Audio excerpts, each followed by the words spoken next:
So you bought the dog and were making payments on the dog to your cousin's friend. Yes, ma'am.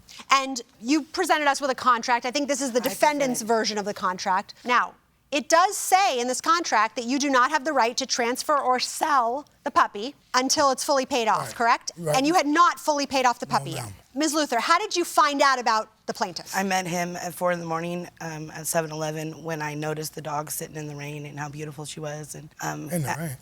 Yeah, I took a picture of her that night. I actually convinced him to let me have her sit in the car so she could be warm. I really wanted her. And I got the okay, you know, for my household and ready to go. We had brought her over a week before to have a trial. He let us spend the night. Okay, did she spend the night as a trial? Yeah, but not with her, though. She spent the night with her roommate. Because I was homeless, and I didn't have nowhere to go that night. So she's like, want me to keep your dog overnight? I said, yes. I left her with her roommate, not her. All right, Mr. Waters, why don't you tell me what you thought the terms of the sale were? The terms of the sale was I kept telling her I wouldn't take no less than $2,500 for my dog, and she kept ducking me for my money. So what were the terms? You sold it for $2,500. $2,500 cash. Well, $1,500 cash, $1,000 in a car. Right.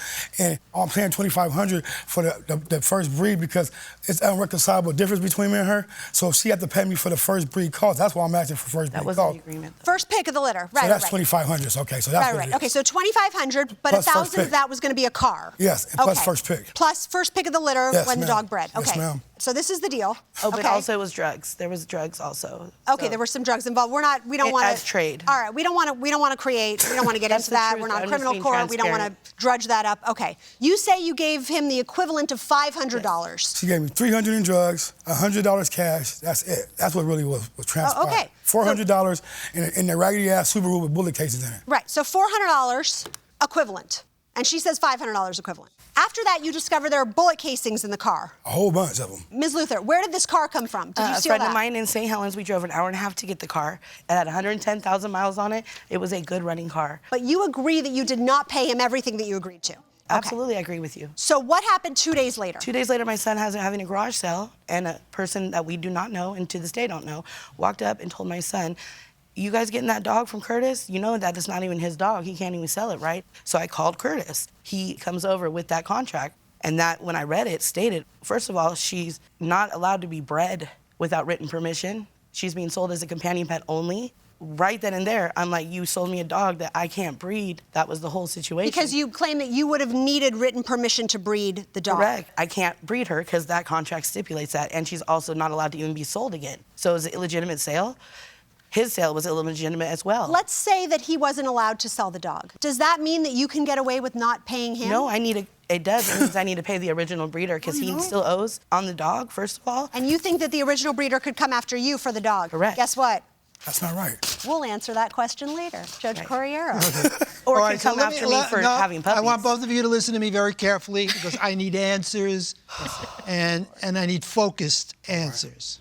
Mr. Waters. Yes, sir. You presented to us an agreement which is very specific. Right. How much did you have to pay pursuant to this agreement to get possession of cash, total? Oh, $2,000.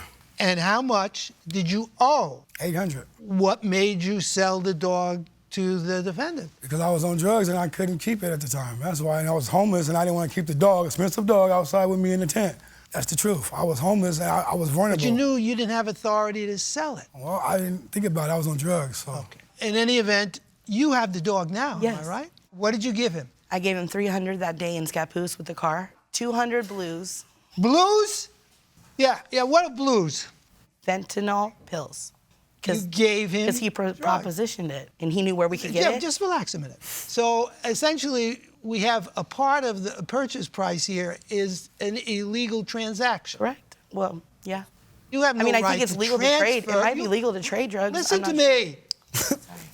You have no right to transfer to another individual drugs.